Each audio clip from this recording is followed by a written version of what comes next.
There might be a lot of things you are doing unintentionally that are keeping you stuck. This can make you feel frustrated, disheartened, and maybe on the verge of giving up. The first one could be information overload. Now, before we dive into why information overload might be holding you back, let's acknowledge something. The hunger for knowledge is not inherently a bad thing. In fact, it is what drives innovation, creativity, and personal growth. However, like anything in life, balance is key. Being someone who pursues information means being constantly plugged in, always seeking the latest tidbit of information and fearing the idea of being out of the loop. Firstly, let's talk about focus. When you are constantly jumping from one piece of information to the next, your ability to concentrate on a single task goes down.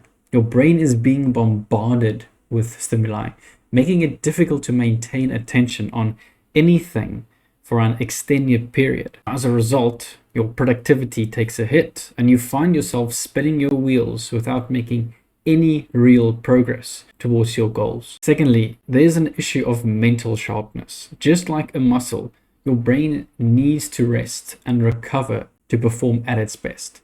But when you are constantly feeding it with new information, it never gets the chance to recharge. Now, this can lead to cognitive fatigue or brain fog and a general feeling of mental sluggishness. Lastly, let's not forget about the impact on your sleep. The blue light emitted by screens combined with the constant stimulation from consuming information can disrupt your body's natural sleep-wake cycle. Now, this can result in difficulty falling asleep, staying asleep, or achieving restful sleep, leaving you feeling groggy and unrefreshed the next day.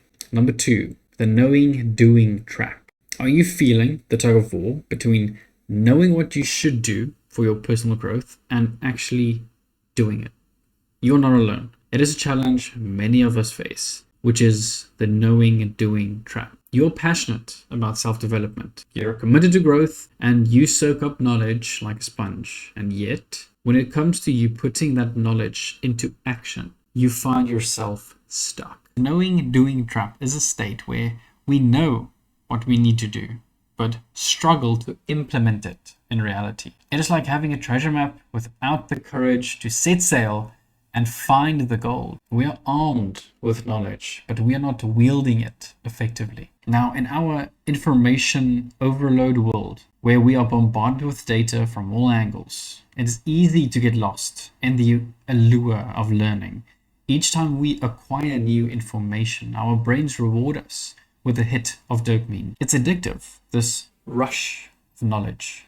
And before we know it, we're drowning in a sea of facts and figures, unable to navigate our way to action. Now, don't worry too much on this. There are ways to bridge the gap between knowing and doing, and I'm here to guide you through it. Firstly, let's acknowledge that it is okay to feel overwhelmed. Recognize that paralysis you experience when faced with a plethora of options for self-improvement. It is a natural response to the flood of information we encounter on a daily basis. Take a deep breath and remind yourself that you have the power to take control. Now let's get practical. Start by setting clear, actionable goals.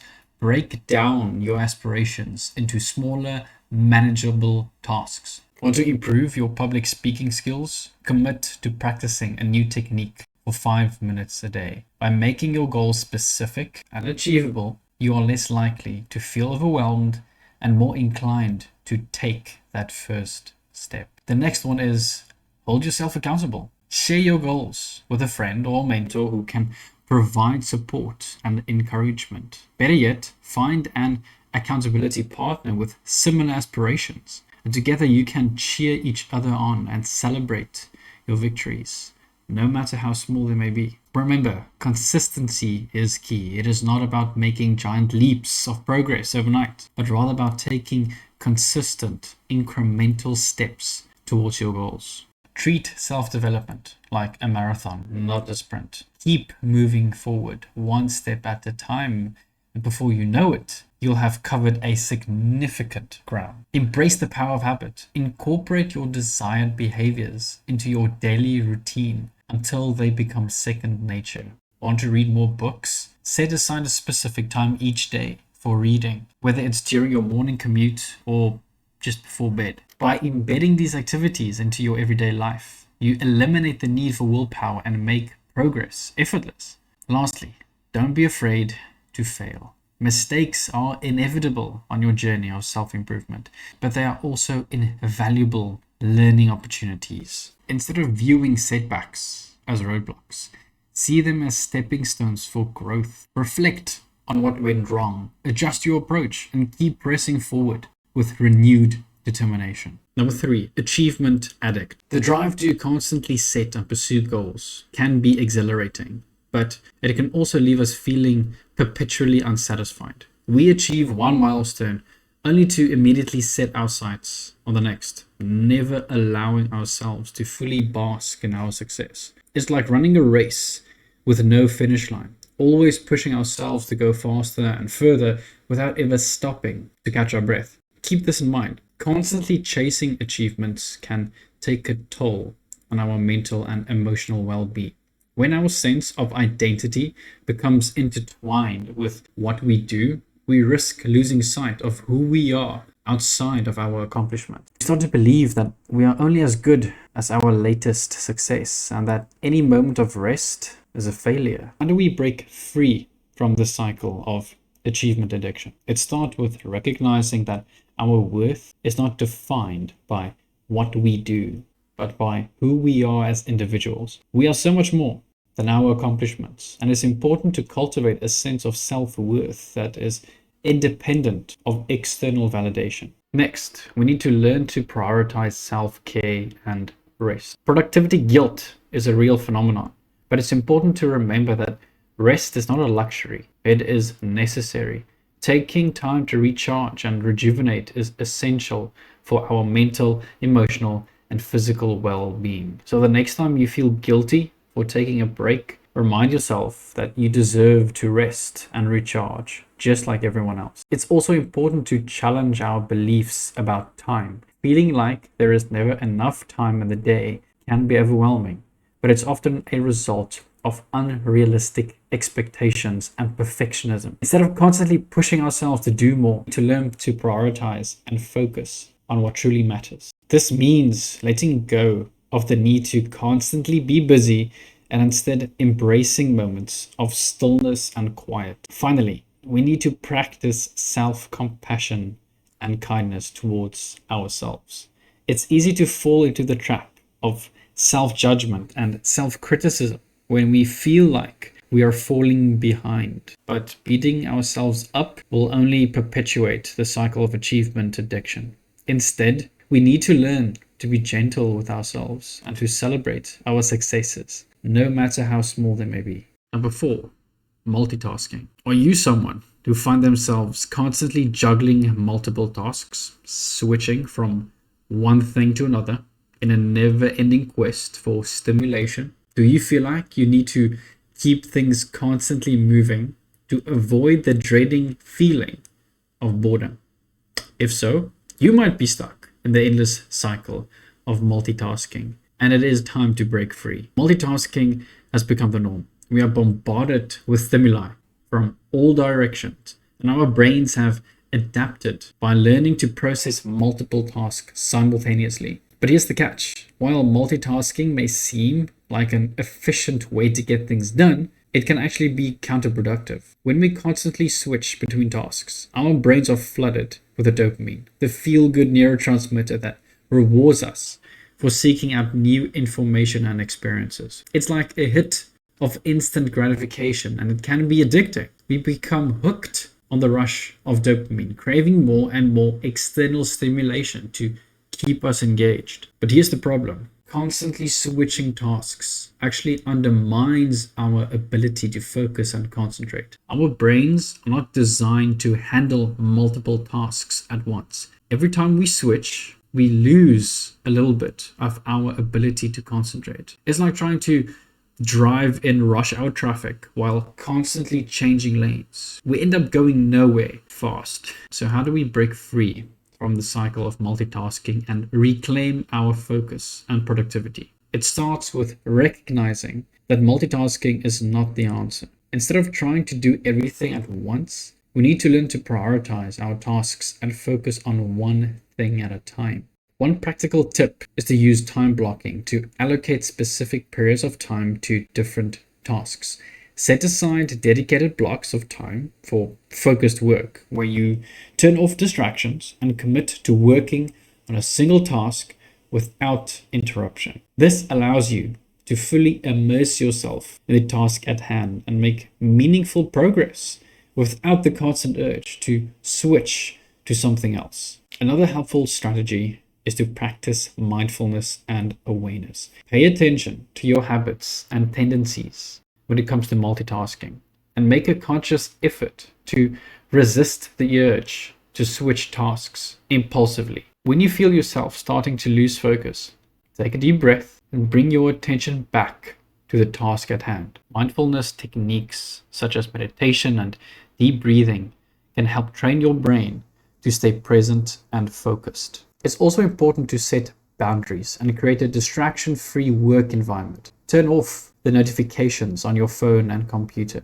Close unnecessary tabs and windows and create a dedicated workspace where you can focus without interruption. By eliminating external distractions, you can create a productive environment for deep, focused work. Finally, remember to give yourself permission to take breaks and recharge. Constantly pushing yourself to multitask and stay productive can lead to burnout and exhaustion. Schedule regular breaks throughout the day to rest and recharge, whether it is going for a walk, practicing mindfulness, or simply taking a few moments to relax and unwind. Number 5, your phone. Let's address the elephant in the room. Your phone has become more than just a handy gadget. It is practically an extension of yourself. It's always within arm's reach, whether you are working, relaxing, or even sleeping. Now here's the thing, this constant attachment to your phone might be holding you back more than you realize. Imagine you're sitting at your desk, trying to focus, trying to get things done. Your phone is right there, silently beckoning with its notifications and in the stream of distractions. Even if it's face down on silent mode, its mere presence is enough to disrupt your concentration. Now, studies have shown that the mere presence of your smartphone can reduce your available cognitive capacity. Yes, you heard that right. Just having your phone nearby can sap your brain power. Even if you manage to resist the urge to check your phone every few minutes, the mental effort of resisting temptation drains your attentional resources. Your brain is constantly whispering, "Don't check my phone. Don't check my phone." And that mental chatter takes away from your ability to focus on the task at hand. So what can you do to break free from this cycle and reclaim your focus and productivity? It is time to take charge and set some boundaries with your phone. First things first, create a designated phone-free zone in your workspace. Find a spot where you can place your phone out of sight and out of reach while you work. This could be a drawer, a shelf, even a separate room if possible. The key is to remove the temptation altogether and create a distraction-free environment where you can fully immerse yourself in your work. Next, set specific times to check your phone and stick with them. Instead of constantly glancing at your phone throughout the day, designate specific break times when you can catch up on messages and emails and your notifications. This way, you can stay connected without letting your phone hijack your focus and attention. It's also helpful to turn off non-essential notifications and set boundaries with your apps. Do you really need to be notified every time someone likes your Instagram post or sends you Snapchat? Probably not. Take control of your notifications and only allow the ones that are truly important or time sensitive. Lastly, consider implementing a digital detox on a regular basis. Set aside some time each day or each week to disconnect from your phone and engage in activities that nourish your mind and your body and your soul. Whether it's going for a walk in nature, practicing mindfulness, or spending quality time with loved ones, find ways to recharge without relying on your phone. By taking proactive steps to reduce your phone's influence on your focus and productivity, you can break free from the hold it has over you and unlock your full potential. That sounds quite deep just for a phone, but that's the sad reality. So the next time you sit down to work or study, remember to put your phone away and give yourself the gift of undivided attention. Your brain will thank you for it, and you will be amazed at how much more you can accomplish when you're not constantly distracted. And that's it for this video. Keep moving forward, take it one day at a time, and remember that I'm rooting for you.